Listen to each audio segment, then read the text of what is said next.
주님의 사랑으로 문안드립니다. 네, 우리 같이 옆사람에게 우리 축복하고 기도하겠습니다. 옆사람에게 우리 한번 인사하겠습니다. 주님의 사랑으로 사랑합니다. 네.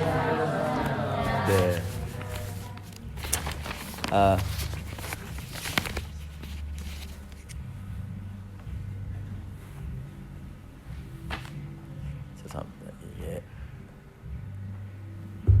네, 죄송합니다. 오늘 말씀 가운데서 우리 같이 바울이 매임을 당한 이유라는 제목으로 같이 말씀을 나누겠습니다. 말씀이 좀 많기 때문에 간단하게 좀 오늘은 비유를 안 드리고 같이 말씀을 나누려고 합니다. 오늘 말씀은 골로새서 전체에 대해서 결론적으로 지금 말씀을 나누고 있습니다. 오늘 말씀 4장에 있는 말씀을 보면요, 사실 문안 인사가 많아요. 그런데 이 말씀을 곰곰이 생각을 해보면 우리에게 주시는 하나님의 예수 그리스도의 신비의 핵심이 뭔지에 대해서 말씀을 나누고 있습니다. 그래서 우리가 이 말씀을 깊이 묵상해야 돼요. 왜냐하면 교회에서 얘기할 때 사실 하나님께서 말씀하시는 성경의 핵심은요, 어디에 있냐면 하나님의 뜻에 있습니다. 근데 하나님의 뜻이 어디에서 펼쳐지느냐? 바로 교회를 통해서 세상에서 펼쳐지고 있어요. 그런데 우리는 세상에 대해서 너무 관심을 갖지 않고 있습니다. 오늘 골로새서 4장을 보면은요, 이 골로새 교회를 향한 바울의 기도가 나와요. 그러니까 골로새 교회와 골로새 교회의 주위의 환경, 그리고 골로새 교회의 공동체를 향한 바울의 기도가 나온다라는 것입니다. 제가 지난주에 몇몇 분들 만나서 교제를 하면서 한 가지 좀 마음속에 부담이 되는 게 있었어요. 왜냐하면 신앙이 좋은 분들, 이런 분들하고 같이 말씀을 나눴는데, 말씀을 나누는 것과 세상에 어떻게 그 말씀이 이루어질 것인가에 대한 그러한 간절함이 좀 매치가 되면 좋겠는데 그렇지 않을 때는 마음에 무거움이 있었습니다.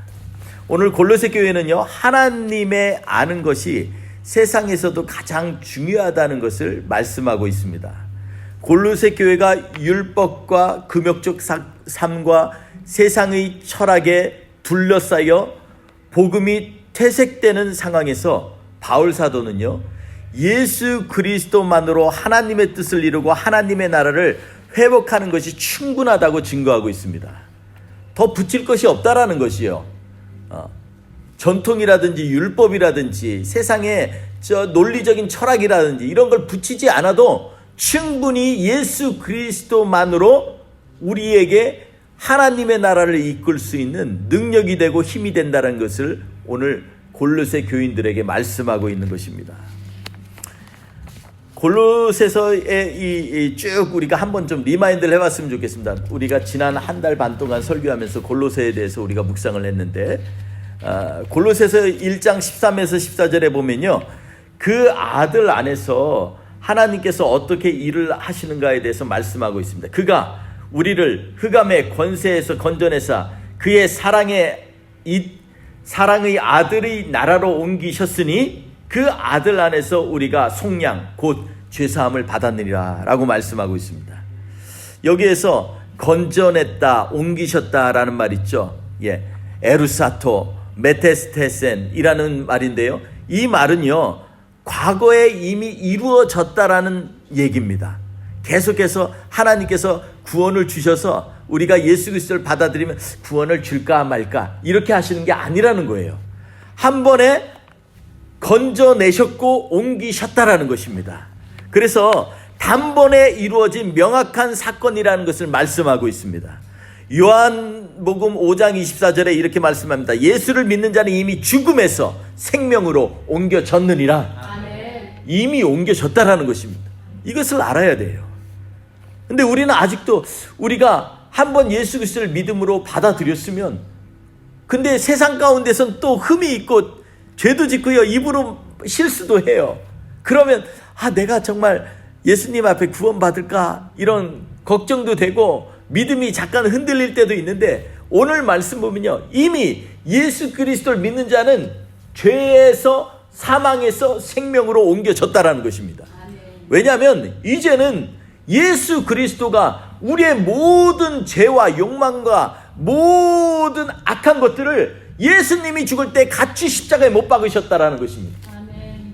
이것이 엄청 대단한 진리라는 거예요. 이것을 우리가 확실하게 믿어야 된다라는 것입니다. 1장 20절에 이렇게 말씀하고 있습니다. 1장 20절 보면은요, 그의 십자가의 피로 화평을 이루사 만물 곧 온 땅에 있는 것들이나 하늘에 있는 것들이 그로 말미암아 자기와 화목하게 되심을 기뻐하심이라 라고 말씀하고 있습니다. 그의 십자가의 피로 화평을 이루었다라는 거지요. 만물 곧 땅에 있는 것들, 하늘에 있는 것들이 다 그로 말미암아 화평케 됐다라는 거예요. 화평케 하다라는 건요, 원래 의미로는 뭐냐면 아포카달라소라는 말로 원상 회복했다라는 거예요. 원래 하나님이 만드신 창조의 원래 형상으로 회복시켰다라는 것입니다. 그러니까 우리가 이 두 말씀을 묵상을 해보더라도 이미 우리를 죄에서 건져내셨고 구원하셨고, 그리고 우리로 하여금 원상으로 회복시키셨다라는 하나님의 말씀이라는 것입니다. 몸이 살려면요, 머리에 붙들어 있어야 됩니다. 머리 없는 몸이 산 거 보셨어요? 그래서 우리는 위의 것을 찾아야 되는 것입니다. 그리스도로 새 옷을 입어야 됩니다.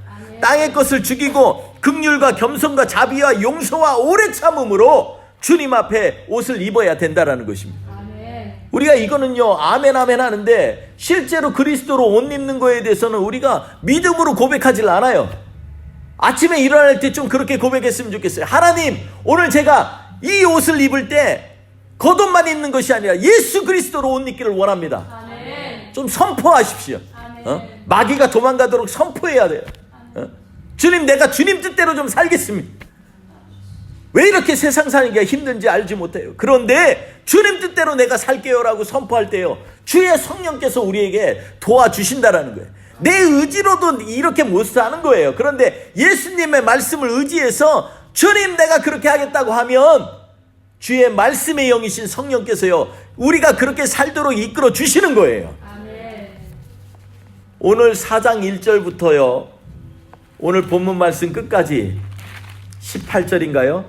이 말씀은요, 사실은 우리가 굉장히 중요한 말씀이에요. 사실 이 4장 1절에서 18절 말씀이 두 가지로 나뉘어요.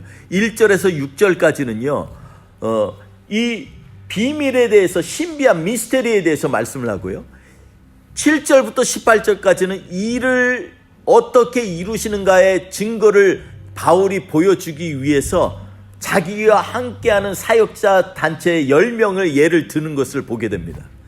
우리가 오늘 집중해서 나눌 것은 1에서 6절 말씀인데요, 이 말씀을 잘 묵상하고 간단하게 이 7절에서 18절 말씀 속에서 증거들을 좀 찾아보려고 합니다. 오늘 말씀의 1절을 보면은요, 상전들아, 의와 공평과 종들에게 베풀지니 너희에게도 하늘의 상전이 계심을 알지어다. 핵심이 뭡니까? 상전이죠. 이게 영어로 할 때가 훨씬 더 쉽게 와닿습니다. 마스터입니다. 마스터. 이 마스터는요, 예전에는요, 생사 여탈권이 있어요. 그리고 이 마스터는요, 그 종들의 삶을 모든 걸 관리해주는 일을 합니다. 여기서 보니까 이 상전이라는 말보다는 마스터라는 말을 한번 생각을 해보세요. 주님께서 우리의 마스터 되시겠다라는 것입니다. 그리고 그 마스터가 계시기 때문에 우리가 우리의 일을 할 때도 늘 조심하라는 거예요. 하늘에 계신 하나님께서 일하시는 것들에 대해서 늘 집중하라는 거예요. 왜냐하면 그분이 우리의 삶의 마스터 되시기 때문에 그렇습니다. 그런데 우리는 이 마스터이신 하나님을 기대하기보다 오히려 우리가 입으로는 그렇게 얘기하지만 실생활에 있어서는 내가 내 삶을 주관할 때가 참 많이 있어요. 내가 먼저 걱정할 때가 많아요. 내 물건들 이거 아끼는데 이거 어떡하지? 내 사랑하는 가족들 이게 문제 생기면 어떡하지? 걱정할 때가 많이 있다라는 것입니다. 그런데 이럴 때 우리가 기억할 게 있어요. 우리의 삶의 주관자이신 마스터 되시는 하나님께서 반드시 우리와 함께 하신다라는 것입니다. 그걸 명심하라는 거예요. 2절 말씀 한번 보시기 바랍니다. 2절 말씀이요, 굉장히 간단하지만 심오한 말씀입니다. 2절 같이 한번 읽어보겠습니다. 2절 말씀 시작. 기도를 계속하고 기도에 감사함으로 깨어 있어라. 사실 이 말씀은요, 그냥 읽으면 자연스러워요.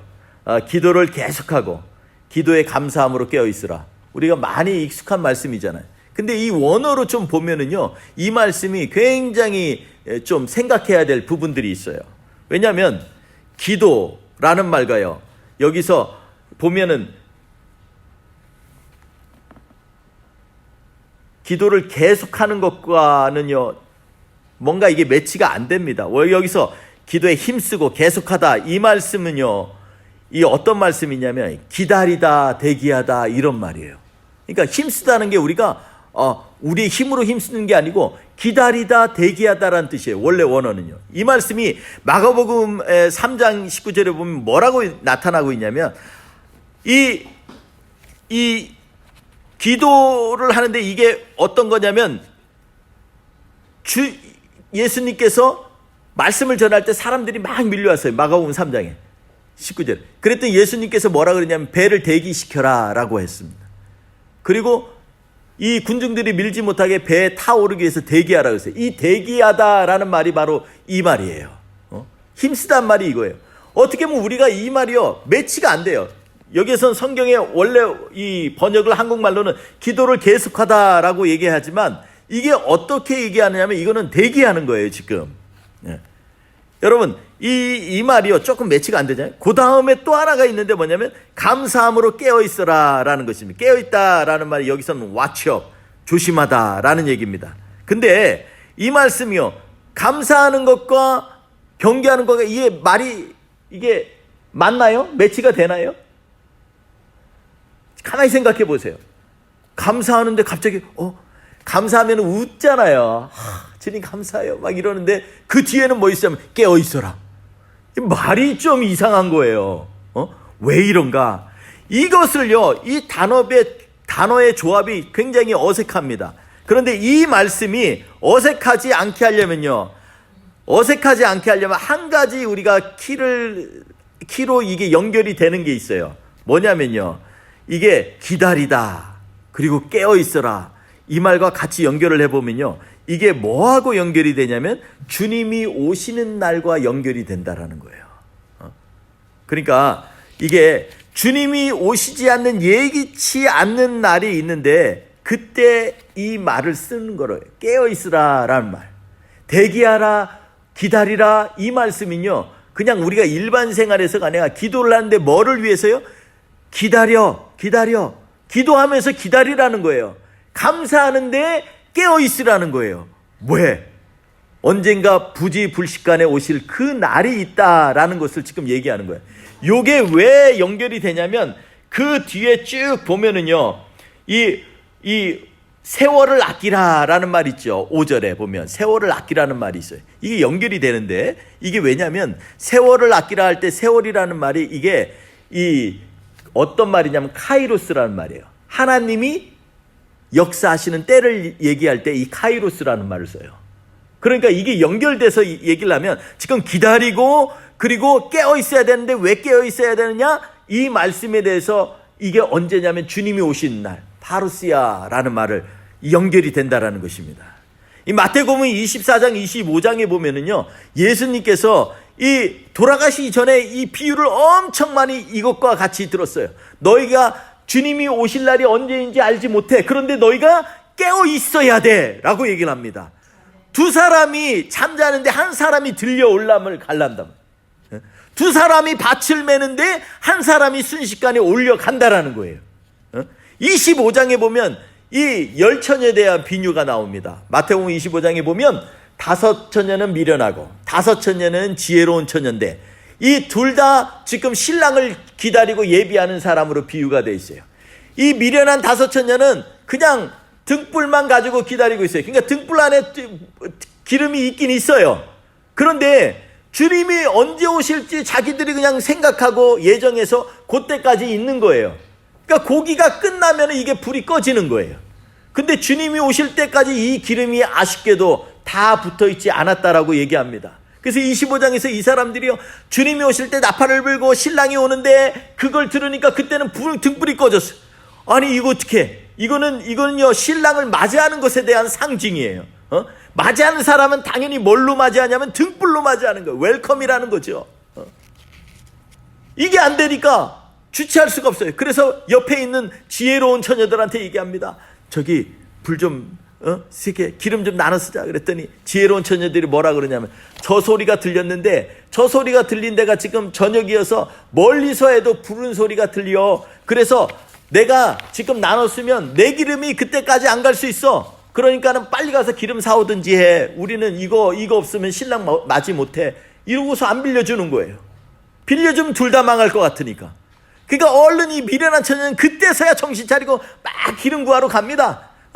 아마 멀리 있는 자기 집으로 갔을 수도 있고요. 아니면은 저 기름 가게로 갔을 수도 있어요. 그런데 신랑이 도착했을 때 이 미련한 처녀들은 그 자리에 참석하지 못했다라는 거예요. 지혜롭게 기름을 준비한, 따로 옆에 기름을 준비했던 처녀들은 그 주님 대신, 신랑 대신 주님이 오실 때 같이 기다려서 그 주님을 맞이해서 혼인잔치에 참여하게 됐다라는 것입니다.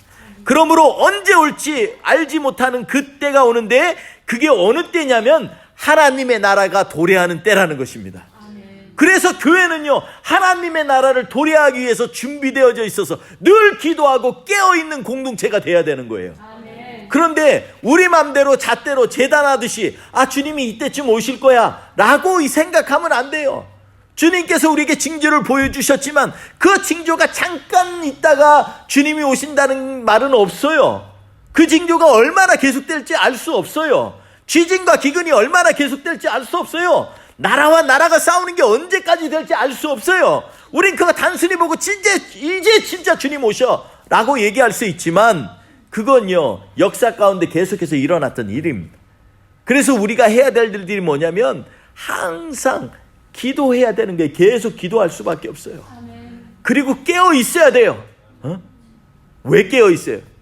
주님 오실 때 내가 기름 준비 못하고 더러운 옷을 입을까 두려워하면서 깨어 있으라는 거예요. 또 하나는 내 인생이 언제 갈지 모르잖아요. 우스갯소리로 오는 건 순서 있지만 가는 건 순서 없다 그러잖아요. 우리가 언제 갈지 어떻게 합니까? 그러니까 매일 생활 가운데 기도하고 깨어 있어야 된다라는 것입니다. 3절 말씀에 뭐라고 말씀하고 있어요? 3절 말씀 보니까, 또한 우리를 위하여 기도하되 하나님이 전도할 문을 우리에게 열어주사 그리스도의 비밀을 말하게 하시기를 구하라. 내가 이 일 때문에 매임을 당하였다라고 말씀합니다. 여기에 보니까 전도라고 얘기했지만 원래 언어에 보면 로고스라고 돼 있어요. 말씀의 문을 열라는 거죠. 말씀의 문이 열리도록 기도해 달라는 거예요. 요한복음 10장 7절에 보면 예수님께서 말씀하십니다. 나는 양의 문이다 라고 얘기합니다. 그러니까 말씀을 깨어질 때, 말씀을 알 때 우리가 어떻게 아냐면 예수 그리스도를 묵상하면 말씀이 이해가 되기 시작해요. 여러분, 말씀을 통해서도 예수 그리스도를 이해할 수 있어요. 그런데 더 중요한 건요, 예수님께 집중하면 말씀이 이해가 되어진다고요. 그래서 말씀의 문을 여시도록 기도하라고 한 겁니다. 여기에서 문을 열다 할 때 열다라는 말은요, 아노이고라는 말입니다. 문을 열다, 마음을 열다라는 것입니다. 누가복음 24장 45절에 보면 예수님께서 이렇게 얘기합니다. 하나님께 기도하면서 그들의 마음을 열어 성경을 깨닫게 하시고. 예수님께서 기도하시면서 우리의 마음을 열어서 성경을 깨닫게 해달라고 기도하고 계시는 것입니다. 그래서 이 성경을 아는 일, 이 일 때문에 바울은 매임을 당하였다라고 말씀하고 있습니다. 여러분, 바울이 어떤 사람입니까? 바리새인 중에 바리새인이에요. 성경을요 딸딸딸 외워요. 지금은 그 당시 바리새인하고 상대도 안 돼요. 그 당시에는요 완전히 딸딸딸, 한자도 틀리면 그것이 하나님 앞에 죄라고 생각해서 딸딸딸 외웠어요. 그런데 지금은 덜한데도 제가 예루살렘 통곡의 옆에 가니까 텐트가 시커먼 게 있어. 저만 들어가 봤어요. 호기심이 많아서. 거기 뭐 있나 하고 들어가 봤더니요, 여기에 소위 말하는, 요즘으로 말하는 에센파 바리새인들이요 거기서 뭐 하는 줄 아세요? 거기에 이스라엘 정말 잘 살아요. 그런데 하나님 말씀대로 지키려고 등불을 켰어요. 등불을. 그 껌껌한데 좀 전기를 켜면 어때? 등불을 켰어요. 등불을 여기저기 다 켜놨어요. 그래놓고요, 거기 있는 사람들이요, 정말 사람들이 꽉꽉 찼어. 찼는데 거기서 뭐 하냐면 말씀을 얼마나 보고 외우고 몸을 흔들면서 보고 외우다가 안 되면 또 보고 외우고 보고 얼마나 충격을 받은지 몰라요. 여러분, 이스라엘이요, 이런 사람이요 2%에서 3%래요. 그 사람들이 이스라엘을 지탱한다 그러더라고요. 여러분, 말씀의 사람들은요, 우리가 교회가요 가장 간절해야 되는 게 뭐냐면 세상에 매이면 안 돼요. 바울이 기도하라 그러잖아요. 어디에 매이라고요? 말씀에 매이라는 거예요. 말씀이 풀릴 때까지 말씀에 매여 있으라는 것이에요. 그리고 말씀에 매인 사람은 어때요? 내가 해야 될 말할 거를 내가 말할 수 있게 된다라고 3절에 말씀하고 있어요. 4절에 뭐라면 그리하면 내가 마땅히 할 말로써 이 비밀을 나타내리라. 할 말을요 깨닫게 된다라는 거예요. 목사도요 기도하면서 말씀을요 이렇게 말씀에 매이려고 무지무지하게 말씀 가운데 연결해 보려고 이렇게 생각 안 하면요 이 말씀이 깨달아지지가 않아요. 그러면 중언부언하는 거예요. 말씀이 산으로도 갔다가 배로도 갔다 그러는 거예요. 근데요 말씀 가운데 나를 내려놓고 하나님 저는 말씀에 매이길 원합니다. 여러분 매이다는 말이 뭐예요? 여기에 보니까 본드, 인본드예요. 그건 뭐예요? 인체인이라고 돼 있죠. 옥에 묻혀 있는 것 같은 거예요. 말씀을 묵상한다는 게 쉬운 게 아니에요. 쉬우면 얼마나 좋겠어요. 그런데 내가 비록 세상 가운데선 자유롭지 못해요. 시간을 더 들일 수도 있어요. 잠을 좀 못 잘 수도 있어요. 고통 가운데 있는데도 붙잡아야 될 때가 있어요. 그런데 주님께서 우리에게 말씀을 붙잡으라고 얘기하시는 거예요. 말씀에 매일 때 우리가 하나님의 미스테리를, 신비를 말씀할 수 있다라는 것입니다. 5절에 뭐라고 말씀하냐면요 5절에 외인에 대해서는 지혜로 행하여 세월을 아끼라 그랬습니다. 여러분 이 말씀을요 잘못 이해하면 안 됩니다. 외인을 향하여 지혜를 행하여 세월을 아끼라 그랬더니 외인하고 얘기도 하면 안 된다, 단절한다 이렇게 얘기하는데 그렇지 않아요. 오늘 이 말씀은요 철저하게 지금 교회에 대해서 말씀하고 있어요. 여기에서 외인에 향하여 지혜를 행하여 세월을 아끼라 할 때 이 세월이란 말은 아까 말한 것대로 카이로스예요. 톤 카이론에서 세월을 아끼라 그랬습니다. 아끼다는 말은 뭐냐면 엑사그로즈메노이라는 말이에요. 이건 뭐냐면 가장 많은 시간을 만들라라는 거예요. 가장 많은 시간을 만들라는 거예요. 그러니까 즉 이 말을 풀어서 얘기하면요 예수를 알지 못하는 사람들에게는 지혜를 가지고서 외인을 만날 때마다 그때마다 하나님의 임재가 임하도록 가장 많은 시간을 할애하라는 거예요. 오히려 여러분 세상을 향해서 단절하라는 얘기 아니에요. 하나님이 개입하심을 간절히 바라라는 거예요. 카이로스를 바라라는 거예요. 하나님이 그 시간에 임하셔서 성령이 함께 하셔서 그 마음을 감동하도록 기도하면서 그리고 그들에게요 가장 많은 시간을 지혜를 가지고 할애하라는 거예요.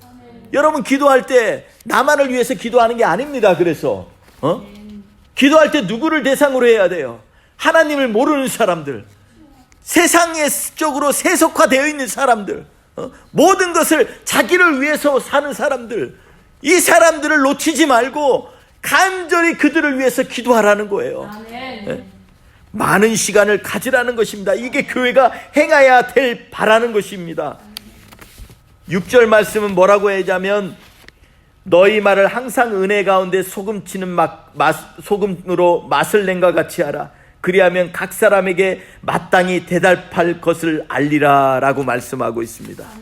여러분 소금치듯 이게 뭡니까? 우리가요 말씀할 때 기도하고 계속 깨어있으면 어떻게 하냐면요 우리의 언어 가운데 가장 적절한 말을 하나님께서 우리의 입술에 주신다라는 얘기예요. 예? 이 베드로서 전서 3장 15절에 이렇게 얘기합니다. 너희의 마음속에 그리스도를 주로 삼아 거룩하게 하고 너희 속에 있는 소망에 관한 이유를 묻는 자에게는 대답할 것을 항상 예비하되 온유와 두려움으로 하고. 우리에게 예수 그리스도에 묻는 자들에게요, 항상 준비하라는 거예요. 대답할 것을 항상 예비해서 그것도 온유와 겸손으로 얘기하라는 거예요. 여러분, 이게 바로 소금 치듯 우리가 말을 하라는 것입니다. 그리하면 각 사람에게 마땅히 대답할 것을 알게 하신다 그랬습니다. 우리가 이 말씀 1절에서 6절 말씀을 다시 한번 보면요, 여기에 하나님의 나라라는 말에 대해서는 크게 없어요. 그런데 핵심적으로 이 골로새서 전체의 핵심이 뭐냐면 하나님이 도래하시는 거예요. 그게 하나님의 나라잖아요. 그러니까 그 나라를 위해서 지금 1절에서 6절 말씀 가운데서 계속해서 얘기하는 거예요. 야, 하나님의 나라를 생각하려면 첫 번째 뭐 해야 돼? 너에게 마스터가 있는 걸 생각해야 돼. 위에 우리의 마스터가 있단 말이야. 그렇기 때문에 항상 기도하고 깨어 있어야 돼. 대기하란 말이야. 그 날이 언제 올지 모르니까 깨어 있고 대기하란 말이야. 그리고 우리가 이를 위해서 기도하는데 특별히 뭐를 위해서 하냐면 전도의 길이 열리도록 하나님의 말씀에 매이도록 기도하자라는 거예요. 아멘. 말씀에 매이면요, 그 말씀이 능력이 있는 거예요. 그 말씀이 들어가는 거예요. 사람들의 골수를 쪼개고도 남음이 있는 말씀이 되는 거예요. 내 경험, 내 신비 아무것도 아니에요. 내가 조금 예언한다고 아무것도 아니에요. 기도했더니 병고침이 있어. 이 말씀에 비하면, 몸 대신 예수 그리스도에 비하면 아무것도 아니에요. 하늘나라 가면 이 모든 것들은 아무것도 아니에요. 오직 예수님만이 있는 거예요. 아멘. 그렇기 때문에 사랑하는 성도 여러분, 오늘 바울 사도가 간절하게 얘기하고 있는 것입니다.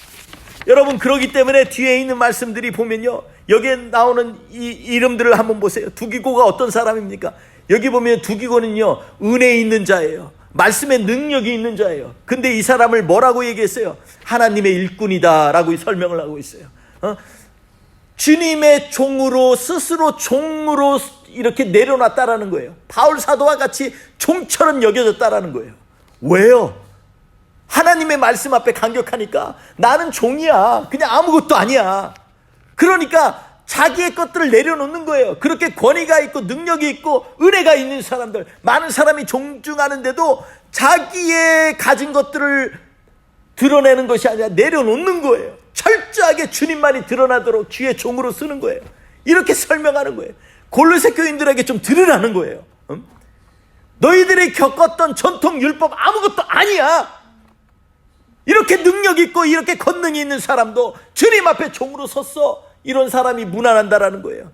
오네시모는 오히려 거꾸로 얘기합니다. 오네시모는 누굽니까? 원래 종이었어요. 진짜 종. 빌레몬의 종이었어요. 그런데 그는요, 그래서 이 충성하는 것과 거리가 먼 사람이었어요. 왜냐하면 도망갔어요. 자기 삶 살겠다고 도망갔어요. 그런데 도망가서 누구를 만났냐면 바로 예수님을 만난 거예요.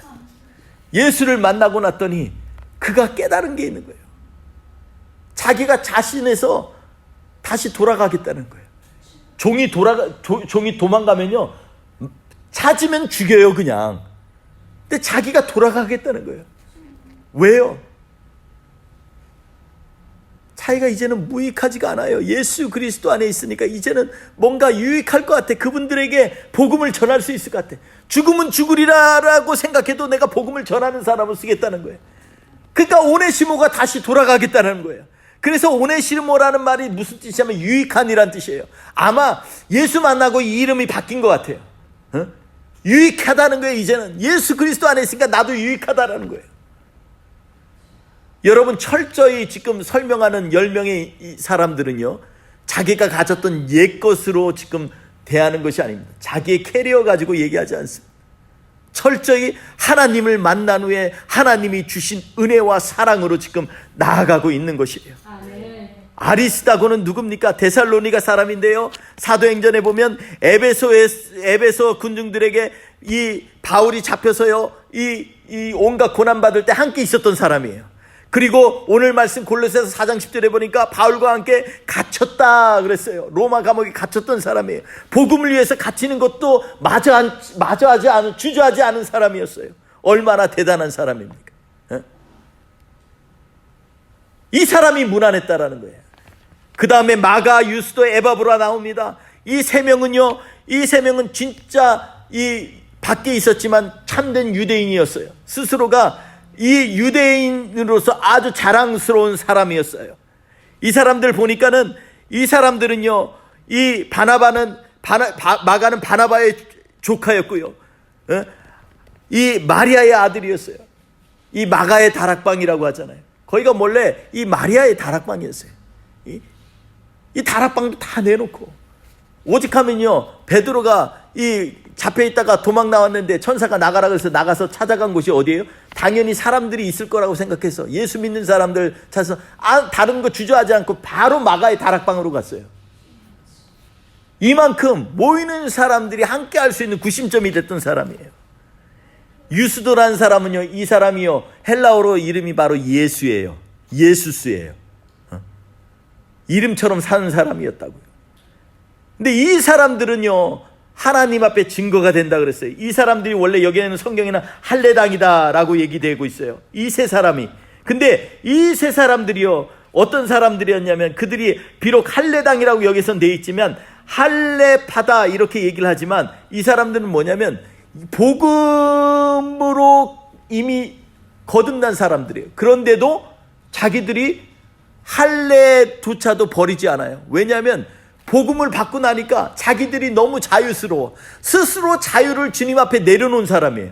여러분, 할례 받고 할례가 우선돼서 복음을 받아들이는 것과 복음 안에서 자유한 사람이 할례조차도 내가 받아들이는 것은 차이는 하늘과 땅이에요.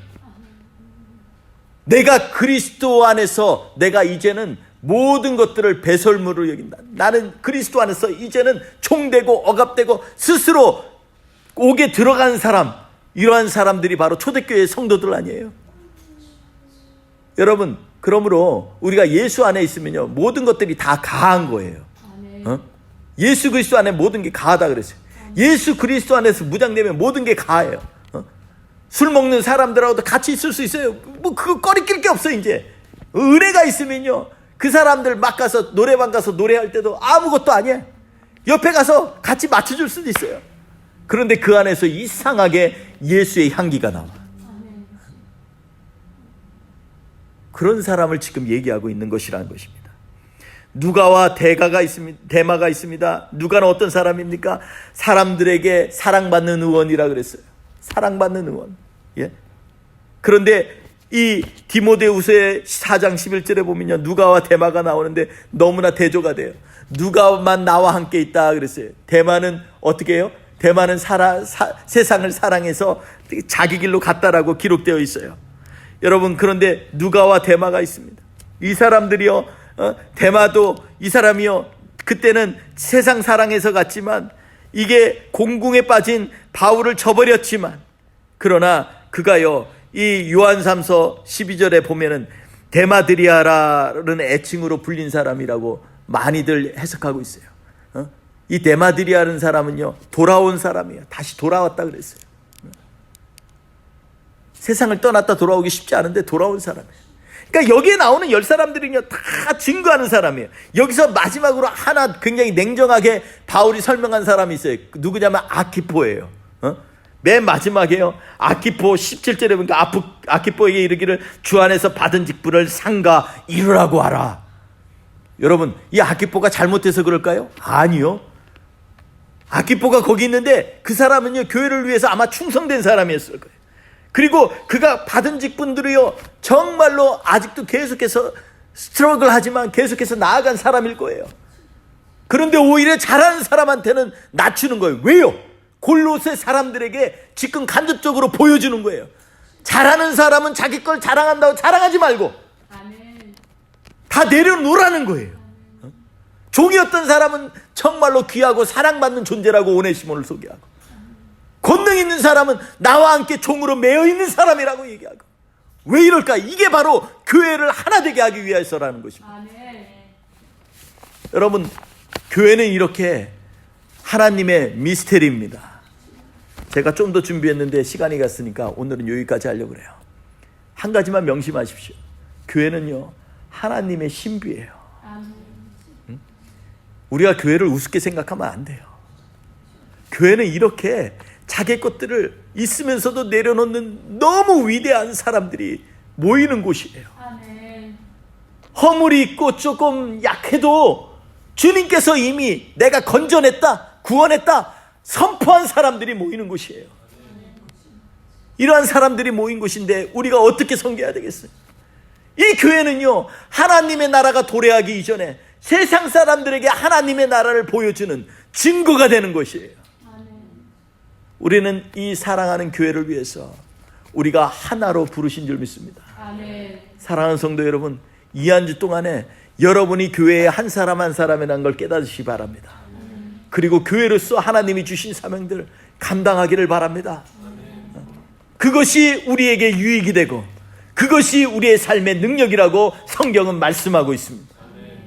우리의 이전 것들은 다 내어놓으시고 우리의 연약함들 주님 옆에 내려놓으세요. 그리고 선포하세요. 주님, 저는 몸이 연약해요. 주님, 저는 생각이 연약해요. 내 안에 있는 성품이 부패했어요. 그러나 나는 주님으로 말미암아 구원받은 사람입니다. 이제 주님이 나와 함께 하십니다. 주님 나와 함께하여 주시옵소서. 기도하며 나아가는 사람이 되기를 원합니다.